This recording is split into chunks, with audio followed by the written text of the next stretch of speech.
Well, it's one of the roughest streets to ride on in the capital city. You guessed it, Fortification Street. City leaders voted last night to approve payments to property owners for the road work, and that should make your ride much smoother over time. Fox 40 News reporter Dustin Barnes gets mixed reactions from people about the road project. At Nationwide Insurance off Fortification in Whitworth, Rhonda Roseman tries to do more than just hold on to her customers. Because of these roads, she's holding on to dear life. You can feel the floor underneath you shaking. Hundreds of cars and trucks pound the rough Fortification Street. Rosamond feels the effects of it all day long. I'm scared to sit here sometimes. Now funding and a city council vote have given the green light to a much smoother street.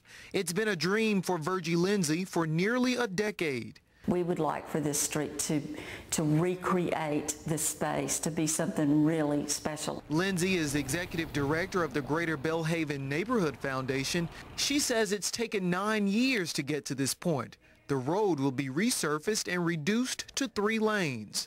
It's difficult to find someone who says that Fortification should stay like it is, but not all agree that the street should become 3 lanes. In fact, some say it could be bad for business. Because it's going to be hard to see. Rosamond believes it will still be hard to see cars coming in the opposite direction. She takes detours to get to and from work. But Lindsay believes 3 lanes would slow traffic and attract new business. We know it's going to happen. We've got people who are waiting in the wings. 2 different solutions, but one thing they both would like to see, a much smoother Fortification. In Jackson, Dustin Barnes, Fox 40 News. Now, the project could take up to 3 years. City leaders only expect it to last 18 months. The work will start at Jefferson Street and end at Graymont Street. A Peleahatchee road that buckled under the sun is back open. This is video from earlier this week. Crews were busy making repairs to I-20 East at Highway 43 in Rankin County. MDOT now says all lanes are open. And we want to know about your pothole problems. This is the interactive part of the show we call the Social Check. You can get involved and share your comments with us. Matt Johnson is live in the Information Center where this one always seems to be getting a lot of comments, Matt. It really does, Jessica. Everybody seems to have potholes they've seen somewhere in their neighborhood. Let's go right over here first to our tweet deck. On Twitter here, mentioning us at my_601 was M. Whitties. He says, if they tear up the current mess and they lay down a new road there on Fortification, sure. But if they just cover it with new road, it'll give them I'll give them 3 months. Over here is a website comment inside Dustin's story on my601.com. You can see Fortification Street on the brink of becoming fixed. A man in Jackson says, it's about time. And then up above me here is a larger look at our Fox 40 News Facebook page. We asked folks to tell us their pothole problems. Donnell Wilson says, I've cracked 2 rims on Fruit Ridge. This is ridiculous. Sherry Dwyer says, West Street is horrible. Terry Sanders says, no, the worst road in the Jackson area would be Gary Road in Byram. Now, that's one sad road, and there's even 2 schools down Gary Road. We have to get something done, and fast. The general consensus seems to be people want those problems fixed. You can also talk to us on Twitter. Follow Fox 40 News and mention us. Stay connected at my_601. Jessica? All right, thanks, Matt. Concerned about potholes, but it's the heat. It got up to 94 degrees today. Yeah, it's pretty hot outside, so let's get back over to Storm Track 40. Chief Meteorologist Mike McGowan. Yeah, it's hot. It's going to get hotter too, Jessica, I have a feeling, but also some rain in our forecast. I think the convection that we normally see in the afternoon will begin to wane a little bit here heading into the weekend. For now, that's what's happening here tonight.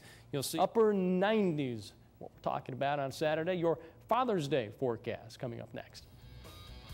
Reggie Bush finally shares his thoughts on the punishment handed down to USC, and the 40th overall pick of the MLB draft has made a decision. Is Ryan Bolden going pro or going to Ole Miss?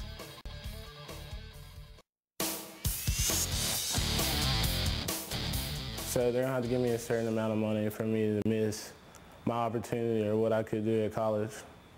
Last week, Ryan Bolden told us he knew how much money it would take for him to pass up an opportunity to play baseball at Ole Miss. Apparently, the Angels have come up with the necessary funds because Bolden has signed a contract with them.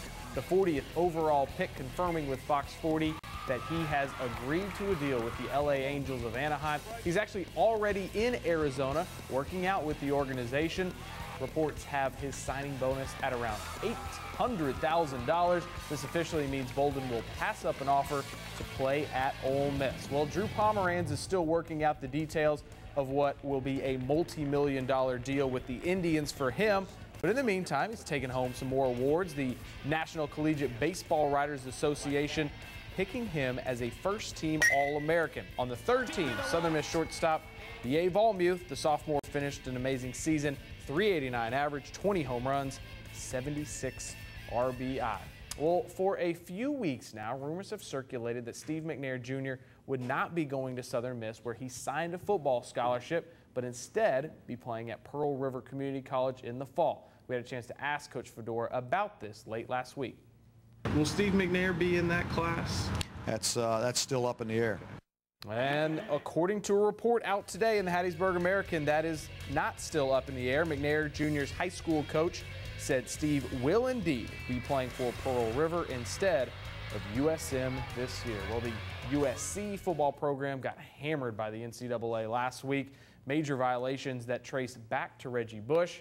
And Bush reportedly accepted money from an agent while still in school. Now the university is suffering the consequences. Bush talked for the first time since the NCAA released their report on USC. Because this thing, regarding USC and the NCAA is, to me, the closest thing to, to death without dying. They'll always remain in my heart, and so it's almost, like shaming your dad in a sense. Your news and notes: the M Braves starting a road trip in Carolina, up 1-0 in the fourth. Brett Favre. His doctor, Mr. James Andrews, says his ankle surgery a few weeks back went well, but no decision on if Favre is coming back. Tiger Woods, he's going to tee off tomorrow at the second major of the year. This is the U.S. Open, 3:36 p.m. for Tiger. So, Matt, the surgery went well for Mr. Favre. Which means he is coming back.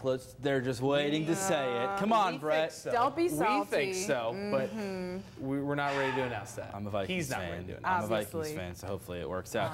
Hey, guys, I want to show you some cute kids. Check out these guys behind me. They're going to be participating in a camp next week. The sickle cell patients here gearing up for summer camp.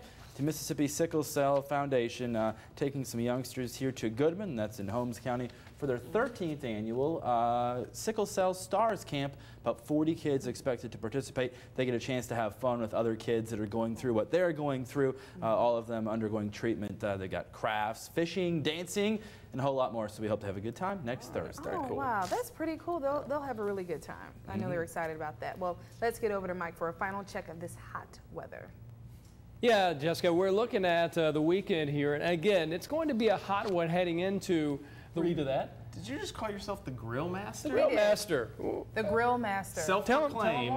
Tell him why. Well, Mike was at our backyard barbecue this afternoon, and he tried to show off his skills, I guess, as the Grill Master. You didn't even cook, though, today, Mike. I didn't cook. Well, there's no way I could beat these guys cooking. No, I mean, the food looked pretty good. Oh, look at that cute little girl right there. They were at Mission First in downtown Jackson this afternoon. They got their fill of hot dogs, drinks, and Mike actually did a live weather forecast from there, so I know they had a good time. Now, backyard barbecue is something that we do every Wednesday, and Mike, looks like you had a good time. They look like they had a good time, too. They didn't show the part where I threw the football, and it was... I think the football is supposed to go in a spiral.